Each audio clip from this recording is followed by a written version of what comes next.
پاک کلام میں سے سنیں گے جی 127واں زبور اور اس کی 3 آیت۔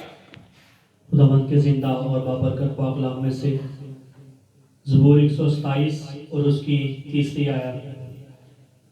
دیکھو اولاد خداوند کی طرف سے میراث ہے اور پیٹ کا پھل اسی کی طرف سے اجر ہے۔ خداوند کے پاک کلام کے پڑھے اور سنے جانے پر خداوند کی خاص برکت ہو، آمین آمین۔ تھینک یو بیٹا۔ دیکھو اولاد خداوند کی طرف سے کیا ہے؟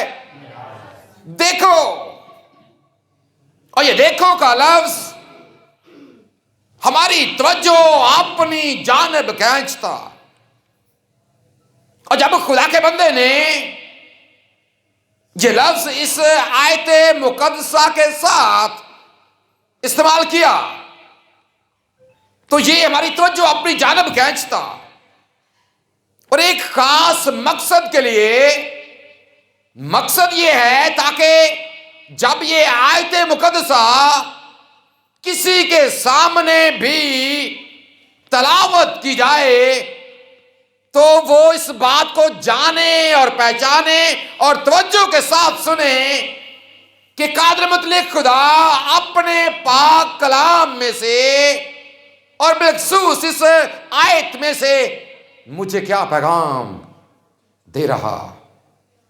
اور چونکہ جب آپ مزامیر کی ساری کتاب کا مطالعہ کرتے ہیں، اسے 5 کتابوں میں تقسیم کیا گیا ہے، اور پھر جب آپ مزید باریک بینی کے ساتھ اس کو اپنی نظروں کے سامنے لے کر آتے ہیں، اس کو پڑھتے ہیں، تو آپ اس بات کو جان جاتے ہیں کہ زبور نمبر 120 سے لے کر 134 تک جو 15 مزامور کا مجموعہ، 15 زبوروں کا مجموعہ ہے، ان سب کا ایک ہی عنوان ہے۔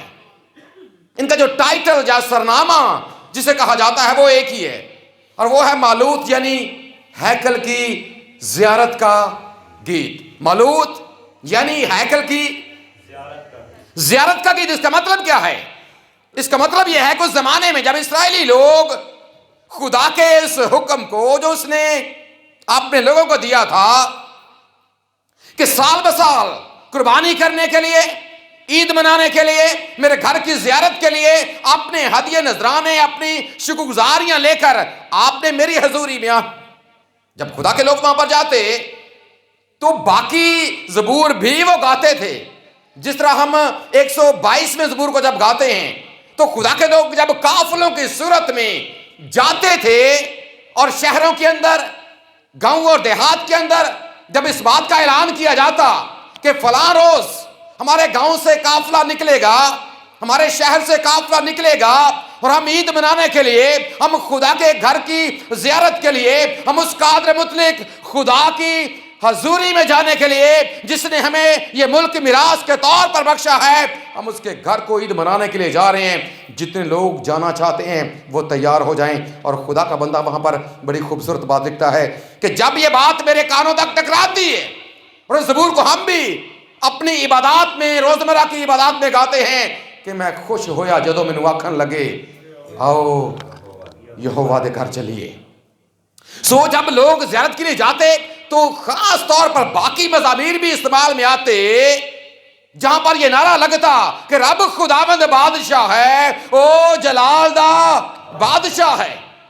جہاں پر اور بہت سے مزامیر گائے جاتے اور بہت سے خدا کی حمد و ثنا کے گیت گائے جاتے، وہیں پر یہ 15 جو زبوروں کا مجموعہ ہے، ان کے بارے میں بائبل کے ماہر لوگ یہ کہتے ہیں کہ یہ اس وقت گائے جاتے جب خدا کے لوگ خدا کے گھر کی وہ جو سیڑھیاں چڑھ کر جب وہ خدا کے گھر میں انٹر ہوتے تھے تو یہ 15 زبور گائے جاتے تھے۔ ایک سیڑھی پر ایک زبور، اگلی سیڑھی پر اگلا زبور، اگلی سیڑھی پر یہ گا کر وہ خدا کے گھر میں داخل ہوتے تھے۔ اور انہی میں سے ایک ہے زبور نمبر 127 جس کی 3 آیت آپ کے سامنے تلاوت کی گئی ہے، جو ایک خاص نعمت کے بارے میں ہے۔ اور یقیناً جب وہاں پر خدا کے لوگ عبادت کرتے، خدا کے گھر کی زیارت کے لیے وہاں پر موجود ہیں، اور جب وہ وہاں پر موجود ہیں، ظاہری سی بات ہے وہ اپنے خدا کی حضوری اور اس کی معموری کو اپنے اندر محسوس کر رہے ہیں۔ وہاں پر چونکہ عید کا ماحول ہے، خدا کی عبادت کا ماحول ہے، اور ان کے ایمان اور یقین اور بھروسے کے مطابق قادر مطلق خدا کی حضوری اور معموری وہاں پر ہے، اور وہ وہیں پر اس بات کا پھر اعلان کرتے جہاں پر وہ یہ کہتے ہیں، اگر آپ اسی زبور کو شروع سے پڑھتے ہیں تو وہاں پر لکھا ہے کہ اگر خداوند ہی گھر کی حفاظت نہ کرے تو نگہبان کا جاگنا عبث ہے، اگر خداوند ہی گھر نہ بنائے تو بنانے والے کی محنت عبث ہے۔ اور وہیں پر یہ بات رکھ دی گئی، لیکن اس بات کے ساتھ دیکھو کا لفظ شامل کیا گیا تاکہ توجہ ہو جائے۔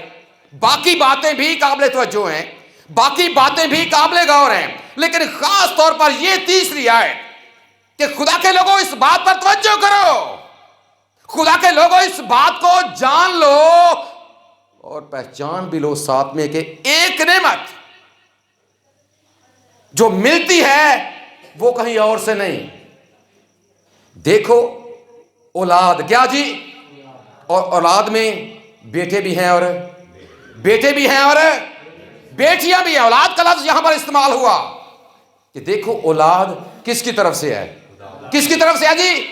اور خداوند کا لفظ جو یہاں پر آیا ہے، اس کا عبرانی ترجمہ یہوہ خدا، یہوے، جس کا اردو ایک ترجمہ کیا جاتا ہے میں جو ہوں سو میں، یعنی کہ جو زندگی کا خالق اور مالک۔ اور اس کا مطلب یہ ہے کہ وہ لوگ وہاں پر اپنے ایمان کا اقرار کرتے، اپنے ایمان کا اظہار کرتے، اپنے خدا کا شکر بھی ادا کرتے، اپنے گھروں کے لیے بھی، اپنے گھر والوں کے لیے بھی، اپنے مال ڈنگر کے لیے بھی، اپنی فصلوں کے لیے بھی، اپنے روزگار کے لیے بھی، اپنے ایمان کے لیے بھی، اس بات کے لیے بھی کہ خدا نے انہیں اپنے چنیدہ لوگوں میں رکھا، اس بات کے لیے، اور اپنے سفر کے لیے کہ خدا نے ان کی سفر میں محافظت اور نگہبانی کی، اور وہیں پر وہ اس بات کا اعلان اور اقرار کرتے کہ خداوند آج اگر ہم صاحب اولاد ہیں، اگر آج ہمارے پاس بیٹے اور بیٹیاں ہیں تو یہ صرف اور صرف تیری بدولت ہیں۔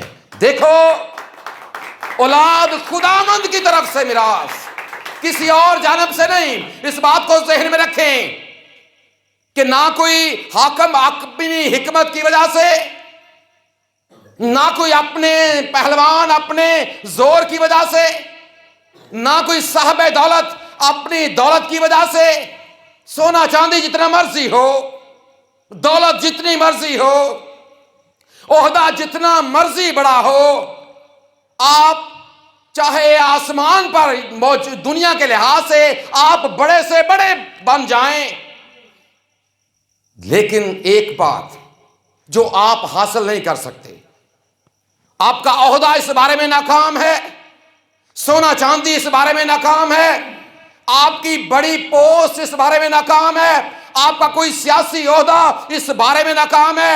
اور اسی لیے خدا کے بندے وہاں پر اس بات کا اعلان کرتے کہ خداوند اگر آج ہمارے پاس یہ اولاد ہے، اگر ہمارے پاس بیٹے اور بیٹیاں ہیں، خداوند تیرا شکر ادا کرتے ہیں کہ اس میں ہماری کوئی خوبی یا ہمارا کوئی کمال نہیں ہے، اس میں ہماری دولت کا، اس میں ہماری فصلوں کا، اس میں ہمارے عہدوں کا کوئی کمال نہیں ہے، بلکہ صرف اور صرف تیری بدولت ہمیں یہ اولاد ملی ہے، اور ہم اس کے لیے بھی تیرا شکر اور تیری تعریف کرتے ہیں۔ دیکھو اولاد خداوند کی طرف سے ایک میراث کے طور پر ہمارا خدا اولاد ہمیں دیتا ہے، اور اس بات کو ذہن میں رکھیں، اگر آپ کا خدا آپ کو صاحب اولاد بناتا ہے تو وہ میراث کے طور پر دیتا ہے، ایسے نہیں دیتا۔ اور میراث کے لیے ایک لفظ گفٹ بھی استعمال ہوتا ہے، ابھی یہ لفظ استعمال کیا جا رہا تھا، گفٹ اور تحفہ۔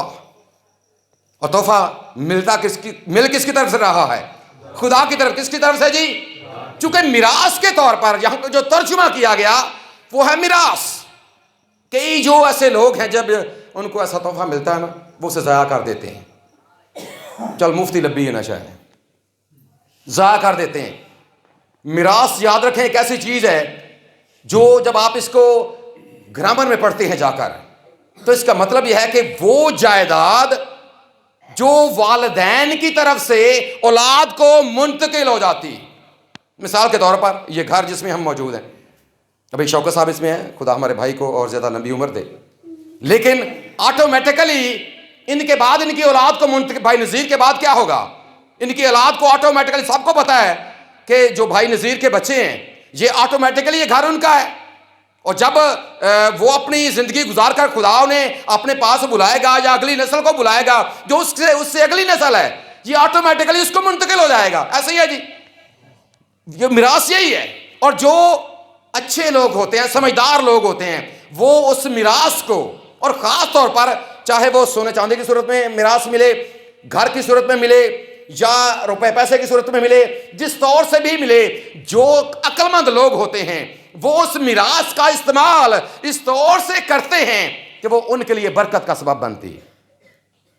لیکن جو بے وقوف لوگ ہوتے ہیں وہ اس میراث کو گنوا دیتے ہیں، اور پھر وہ ان کے لیے برکت کا سبب. اور خاص طور پر جب خدا نے اولاد کے بارے میں کہا کہ یہ میراث ہے، اور یاد رکھیں یہ کہا بھی جاتا ہے کہ اصل میراث آپ کا مال نہیں ہے، اصل میراث آپ کا گھر نہیں ہے، اصل میراث آپ کا بینک بیلنس نہیں ہے، اصل جو میراث ہے وہ آپ کی زمین یا کوئی اور چیز نہیں ہے، اصل میراث آپ کی اولاد ہے. اور اگر یہ اولاد واقعی آپ کے لیے برکت کا سبب بنے، اور خدا یہ چاہتا کہ خدا کے لوگ جب انہیں میں صاحب اولاد بناتا ہوں تو وہ اس کی ایسے حفاظت کریں کہ وہ ان کے لیے سلامتی کا اور برکت کا اور خوشحالی کا سبب بنے. اور جب آپ اسی بات کو آگے بڑھاتے ہیں، اور آج ہم خدا کا شکر بھی ادا کرتے ہیں کہ خدا نے جوڑے پر کرم کی نگاہ کی ہے، بیٹے کی صورت میں خدا نے ان کو سرفرازی بخشی ہے.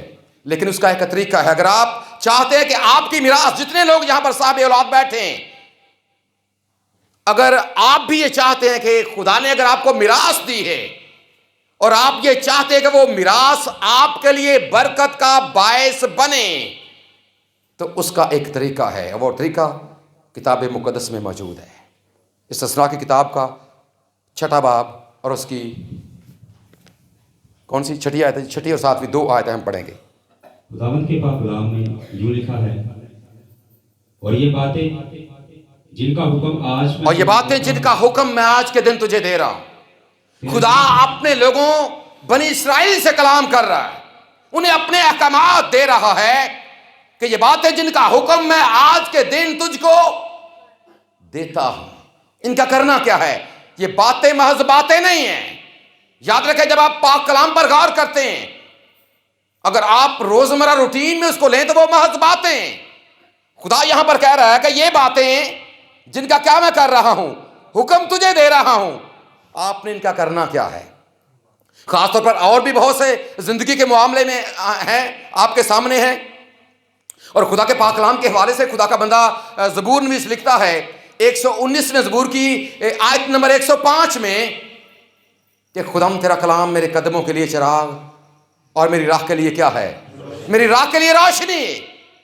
اور اس جہاں پر زندگی کے ہر ایک شعبے میں خدا کا کلام آپ کے قدموں کے لیے چراغ بنتا ہے، آپ کی راہ کے لیے روشنی بنتا ہے. زندگی کا کوئی بھی معاملہ، آپ دکھ میں ہیں، آپ مصیبت میں ہیں، آپ پریشانی میں ہیں، آپ تندرستی میں ہیں، آپ خوشحالی میں ہیں، آپ اپنی جاب پر ہیں، آپ اپنے گھر میں ہیں، آپ سفر کر رہے ہیں، جس بھی حالت میں ہیں، جب آپ خدا کے پاک کلام پر غور کرتے ہیں تو کلام اسی طرح سے آپ کی رہنمائی بھی کرتا ہے. اور جب آپ اولاد کے معاملے میں بھی اگر چاہتے ہیں کہ کلام آپ کی رہنمائی کرے، آپ کے قدموں کے لیے چراغ بنے، تو پھر ضرور ہے اس پر غور کیا جائے. اور یہاں پر خدا نے اسی لیے اپنے لوگوں کے سامنے اس بات کو رکھا کہ یہ باتیں جن کا حکم میں آج کے دن تجھ کو دیتا ہوں. کیا کرنا ہے ان کا؟ جی، تیرے دل پر نقش رہیں اور تو ان کو اپنی اولاد کے ذہن نشین کرنا،